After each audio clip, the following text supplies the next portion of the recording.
আসসালামু আলাইকুম রাহমাতুল্লাহ।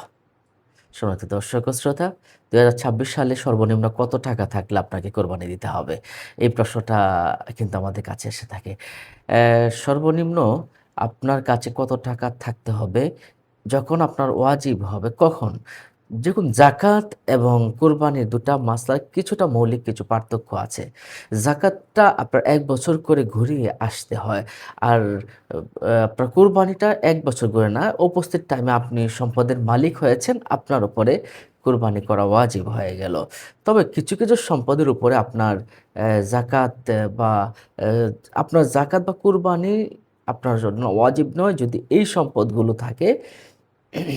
যেমন আপনার থাকার বাসা যদি থাকে, ব্যবহারের কাপড় যদি থাকে, আসবাবপত্র যদি থাকে এবং আপনার যানবাহন যেগুলো দিয়ে আপনি চলাফেরা করেন, এই সমস্ত জিনিসের উপরে এগুলো যত টাকাই হোক না কেন, এগুলোর উপরে আপনার জাকাত বা কুরবানি কোনটাই ওয়াজিব হয় না। তবে আপনার হাতে যদি এমনটা থাকে, স্বর্ণ, রৌপ্য আ অথবা নগদ কোনো টাকা থাকে আপনার হাতে, ব্যবসার পণ্য থাকে এবং সঞ্চয় থাকে এবং আপনার যদি কোনো বিনিয়োগ করা কোনো অর্থ সম্পদ থাকে, তাহলে কেবলমাত্র আপনার জন্য জাকাত এবং কোরবানি ২ টাই কিন্তু ওয়াজিব হয়ে যায়। সম্মানিত দর্শক ও শ্রোতা, তাহলে কোরবানি আপনি উপস্থিত টাইমে যদি আপনার হাতে এই পরিমাণ টাকা থাকে, ২০২৬ সালে আপনার সর্বনিম্ন কত টাকা থাকলে আপনাকে কোরবানি দিতে হবে?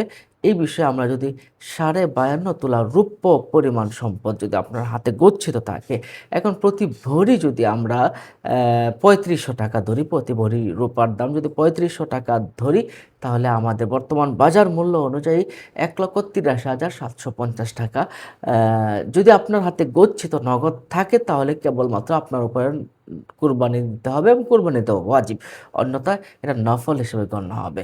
সম্মানিত দর্শক ও শ্রোতা, তাহলে কত? ৳১,৮৩,৭৫০ যদি আপনার হাতে নগদ থাকে, তাহলে অবশ্যই আপনি কোনো দিকে না তাকিয়ে আপনাকে কুরবানি দিতেই হবে। কারণ এটা আপনার উপর ওয়াজিব। আল্লাহ পাক রব্বুল আলামিন আপনাকে ওয়াজিব করে দিয়েছেন। নিশ্চয়ই বিষয়টা বুঝতে পারছেন। অন্য মুমিন মুসলমানকে জানাতে অবশ্যই শেয়ার করে দিবেন এবং জানাবেন, মানুষ যেন প্রকৃত সত্যটা জানতে পারে, বুঝতে পারে। তাহলে আজ এ পর্যন্ত ভালো থাকুন। আসসালামু আলাইকুম ওয়া রাহমাতুল্লাহ। আমাদের পরবর্তী ভিডিও পেতে চ্যানেলটি সাবস্ক্রাইব করুন।